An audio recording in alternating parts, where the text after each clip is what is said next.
ইরানে ইসরায়েল মার্কিন যৌথ হামলা শুরুর পর আহতদের চিকিৎসায় অতিরিক্ত রক্তের চাহিদা দেখা দিয়েছে। এই অবস্থায় তেহরানের প্রধান রক্তদান কেন্দ্রে ভিড় করছেন বাসিন্দারা। শিক্ষা প্রতিষ্ঠান ও চিকিৎসা কেন্দ্রে হামলায় হতবাক রক্তদাতারা। জাতিসংঘ সহ আন্তর্জাতিক সম্প্রদায়ের নীরবতায় ক্ষোভ জানিয়েছে তারা। তেহরানের প্রধান রক্তদান কেন্দ্র এটি।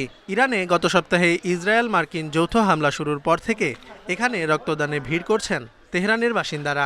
স্কুল ও হাসপাতালের মতো স্পর্শকাতর স্থানেও ভয়াবহ হামলা চালিয়েছে ইসরায়েল যুক্তরাষ্ট্র। এ নিয়ে জাতিসংঘ সহ আন্তর্জাতিক সম্প্রদায়ের নীরবতায় ক্ষোভ প্রকাশ করেছেন তেহরানের বাসিন্দারা। যখন তারা স্কুলে আক্রমণ করে তখন তাদের সব যুক্তি অগ্রহণযোগ্য। আমি বুঝতে পারছি না জাতিসংঘ কেন এই স্পষ্ট আগ্রাসনের মুখেও নীরব। ইরানের দক্ষিণাঞ্চলে একটি মেয়েদের স্কুলে হামলায় তদন্তের আহ্বান জানিয়েছে জাতিসংঘের মানবাধিকার কার্যালয়। সেখানে হামলায় 150 শিক্ষার্থী নিহত হয়েছে বলে দাবি করেছেন জাতিসংঘে ইরানি রাষ্ট্রদূত আলী বাহারাইনি। এদিকে ইরান কখনো কারো কাছে নতি স্বীকার করে না বলে জানিয়েছেন তেহরানের সাধারণ মানুষ। যত হামলাই হোক ইরানকে দমিয়ে রাখা যাবে না বলে মত তাদের।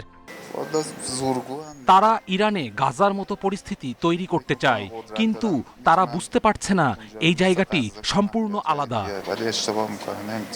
স্মরণকালের সবচেয়ে ভয়াবহ অর্থনৈতিক সংকটে রয়েছে ইরান। এর মধ্যে মার্কিন ইসরায়েলি যৌথ হামলায় বিপর্যস্ত সেখানকার জনজীবন। Zobayer Hossain, Independent news.